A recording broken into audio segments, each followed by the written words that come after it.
Welcome to the discussion on the recent dramatic drop in Canada-US flight bookings amid a turbulent tariff scenario. I'm all ears. So, bookings have plummeted by over 70%, right? What's driving this steep decline?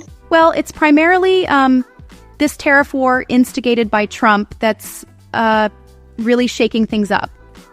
Not only are tariffs on imported cars stacking up, but the tension is clearly spilling over into air travel. Got it. And I've heard airline capacity between Canada and the US has been slashed until October 2025 too. Exactly. Data from OAG reveals that more than 320,000 seats have been taken off the schedule, with the worst cuts happening during those peak months of July and August, when everyone's usually traveling. Yeah, that's a huge reduction. But isn't it a bit overkill to plan capacity cuts so far ahead? Do airlines really expect travel to remain this depressed? That's a fair point, but the airlines seem to be hedging their bets.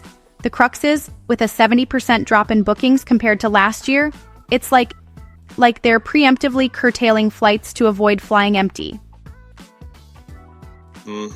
Right, and beyond tariffs, there's also the factor of uneasy travelers, especially with reports of high-profile ICE detentions at the border. Absolutely. That's another layer. Many Canadian travelers are now hesitant, not just due to economic tariffs, but also because of safety and security concerns.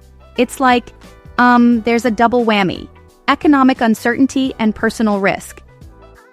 Yeah, and Canadian PM Mark Carney didn't hold back his criticism, calling these tariffs a direct attack on Canadian workers.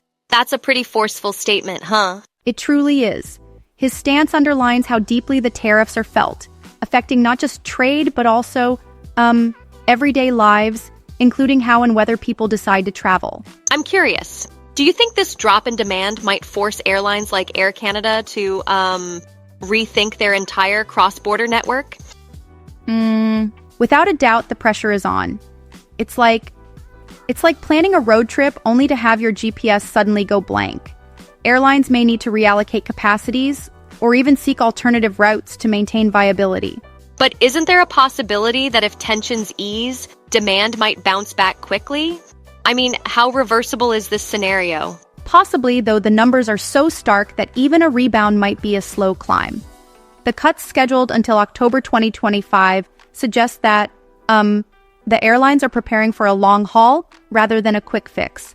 That makes sense. It really illustrates how geopolitical moves ripple into other sectors. Exactly. When policy shifts, like new tariffs, mesh with issues such as border security concerns, the combined effect can be quite destabilizing for travel. Speaking of ripple effects, it seems like this situation might force a reconfiguration of business models for major players like Air Canada. They might have to re-strategize in ways we haven't seen before. Right on.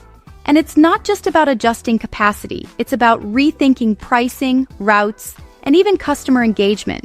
The entire ecosystem can be affected. I mean, when public policy and individual safety concerns collide, it's hard to predict where the needle will settle, right? Exactly. It's a complex interplay between economics and geopolitics, which makes it a fascinating, albeit challenging, situation to analyze. And I have to say, although I see the logic behind the capacity cuts, I respectfully wonder if the airlines might be overcorrecting, given the potential for eventual normalization of travel. That's a valid critique. But when demand is down by over 70%, you really have little choice but to prepare for the worst-case scenario. Truly, it's a layered issue, and one that perfectly demonstrates how interconnected global policies are with everyday logistics. Really fascinating discussion.